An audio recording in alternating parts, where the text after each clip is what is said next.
Hey guys, welcome back to my channel. So you got a BGV rejection email from Cognizant and now you're just sitting there and panicking, right? Same thing happened to me and I got rejected not once, three times.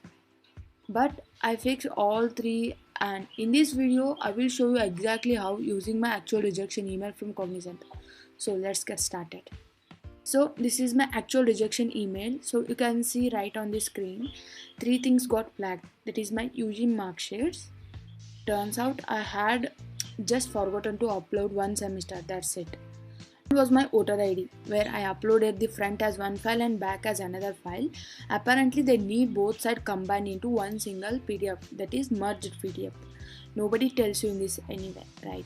And third was my personal information, that is my father name in the portal was slightly different from the name present on my PAN card. And the worst part is they gave me only 2 days to fix everything. So if you got this email, please don't waste your time. Fix it today itself. Now let me quickly run through the most common reasons. All of them are right here on screen. Missing mark sheets, just forgot one semester, that's it. Voter ID not combined, front and back must be one PDF. That is merged PDF you need to upload. And the name mismatch, even one spelling mistake can fill it, and the scan must be clear one, not blurry one, and if the file size is above 5 MB then it need to be compressed. If LOA is not signed, you have to print, sign and scan it, that's it.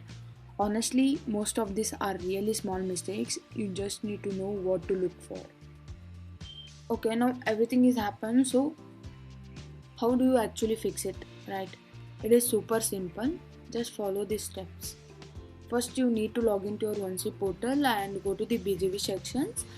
Find the rejected documents and read the comment next to it, and that comment tells you exactly what went wrong. So read it carefully before doing anything. Then fix whatever it says, like rescan it, combine the files and correct the name, or even compress the PDF at the website like ilovepdf.com anywhere, and re-upload it in the same place, and then just wait around 24 to 48 hours. Don't keep re-uploading again and again, it may get deselected. And if it's something you genuinely can't fix yourself, then you can raise a query in C2C portal and they may reply within the 48 hours. And that's really all there it is too. And read the comments, fix the document, re-upload. Most rejections are honestly just small silly mistakes, nothing to stress about. If your BGV is already cleared, drop a cleared with a tick in the comments. So I want to see how many of us are ready. And my DOJ is April 2nd in Chennai and I'm filming entire thing, so you can catch that video. See you guys there. Thank you.